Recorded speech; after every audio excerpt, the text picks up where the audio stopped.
আজ সজনের পাতার একটা রেসিপি বানাবো। তার জন্য সজনের পাতা নিয়েছি। পাতাগুলো ভালো করে বেছে খুব ভালো করে ধুয়ে নিয়েছি। কড়াই জল দিয়েছি অল্প। জলের মধ্যে পাতাগুলো দিয়ে দেবো।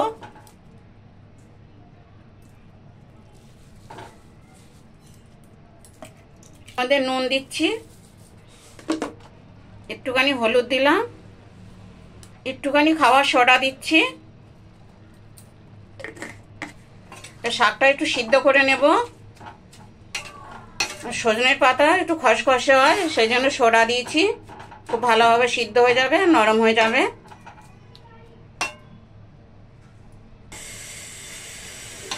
শাকটা সিদ্ধ করে নিয়েছি। শাকটা খুব ভালোভাবে সিদ্ধ হয়ে গেছে। এবার শাকটা নামিয়ে নেব। তেল গরম হয়ে গেছে, বড়ি ভেজে নিচ্ছি। বড়িগুলো আমি আগে ভেঙে নিয়েছি।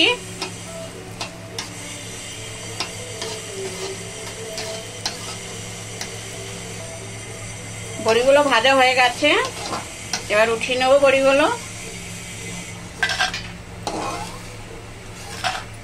ওই বড়ি ভাজা তেলের মধ্যে একটু জিরে দিচ্ছি, সাদা জিরে, শুকনো লঙ্কা ভেঙে দিলাম।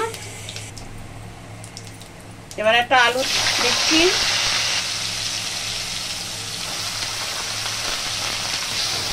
আলুটা একটু ভেজে নেব। আলুটা 2 মিনিট ভেজে নিয়েছি।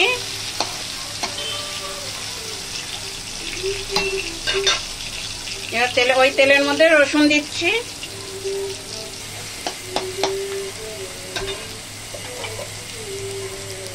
একটা পেঁয়াজ কুচনো দিলাম।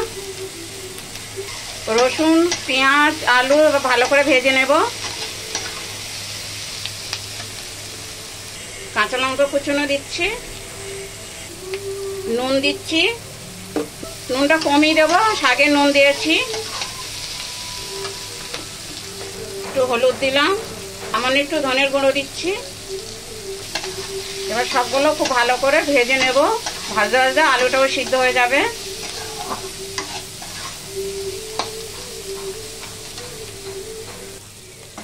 আলু আর সব মশলাগুলো ভেজে নিয়েছি।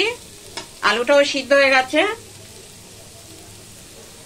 এবার যে শাকটা সিদ্ধ করে রেখেছিলাম এটা দিয়ে দিলাম।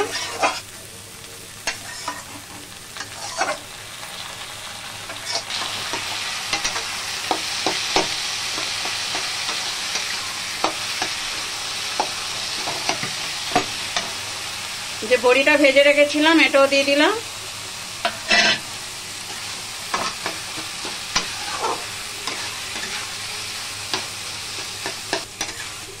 এবার এটা ঢাকা দিয়ে 5 মিনিট আরো ভালো করে ভাজা ভাজা করে নেব।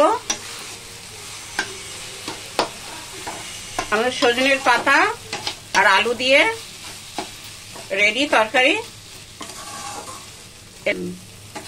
এরকম বানাবেন, খুব ভালো লাগবে। সজনের পাতাটা এমনিও খাওয়া খুব ভালো। এবার নামিয়ে নেব, রেডি।